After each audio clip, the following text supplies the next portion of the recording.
Hello and welcome to question 4 of 2014 paper 2, the ordinary level leaving cert. So as always, I suggest you pause and give this question a go and make sure you're able to do the methods here, find the length and find the area. So let's assume you're back, and now let's read through what's happening here. It looks like a coordinate geometry question. The points A, minus 9, 3, so let's find that to make sure. So it's minus 9 on the x. That line there crisscrosses with minus 3 on the y. Or sorry, plus 3 on the y, so minus 9, 3. A is right. B is minus 4 on the x, 3 on the y, so it's there. And C is minus 4, 10, so the line minus 4 crossing the line 10. So before we can go anywhere here, just always remind ourselves, and we always be thinking, when you're dealing with a coordinate geometry question, the fact that at the y-axis, the value of x is 0, so that point there is 0, 10, 0, 9, 0, 8.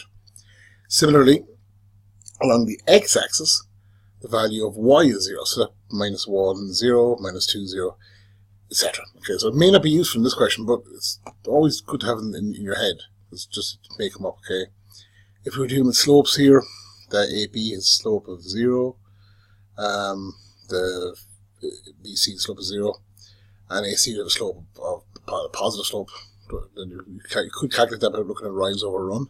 Again, that may not be important, but all those things are running through my head, getting ready to go. I'll move on to part A, part 1. That's a 10 marker, a lot of marks. Find the length of AB. Okay, now I could use Pythagoras' theorem here, because this is a right angle triangle. And you have here, now, pointer on, for a second, 1 unit, 2 units, 3 units, 4 units, 5 units, 6 units, 7 units. So that's 7 units. This here, the bottom side here, 1, 2, 3, let me do it again, 1, 2, 3, 4, 5, so 5. Each box is half unit, each 2 boxes is 1 full unit. Now, I'm looking at the length of AB, which I have just found. Okay, that was easy. Actually, my brain has assumed they were looking for the length of AC. Now, if they were looking for the length of AC, I could use Pythagoras' theorem. Okay. The hypotenuse squared equals the sum of the squares of the other two sides. But they weren't. They were asking for AB, so again, a flaw of mine is I always maybe read the questions too fast and don't pay enough attention. Now the next part here, part 2, again it's worth 10 marks. It's a lot of marks. It was a hell of a lot of marks for part A, considering it was so easy. Find the area of the triangle ABC, so the area of the full triangle there. Now, the most obvious one here to my mind is a half base by height. It's the standard thing, so half the rectangle, okay? So it's a half 5 times 7. I'll just go to the answer, so I've typed it out. So half base by height. Your base is 5, okay? That's your 5. Your height was 7. We already worked out the other part. Half 5 times 7 is a half 35, which is 17.5. Very important to put in units. Even though we're not giving units here, I would always include the term square units to show that it is area. Now one could argue you should have done that here, put units here. Might fix that after, so the note's up to date, but you should always cover the proverbial.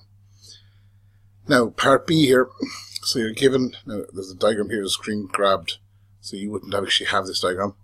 They don't have the bottom part. The points x, 2 minus 4, so let's see where that is. So 2 on the x minus 4 on the y is just down here. Y is 2 on the x, 1 on the y. So they're directly above each other. There's 2 on the x, 1 on the y. Part 1 of this question says, draw the diagram above the triangle XYZ, which is congruent to the triangle ABC.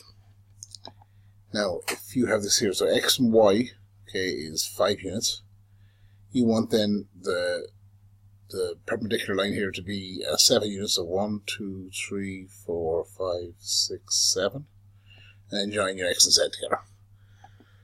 So there's 2 sides of equal length. The hypotenuse then between them, the line between them should be the same length as well.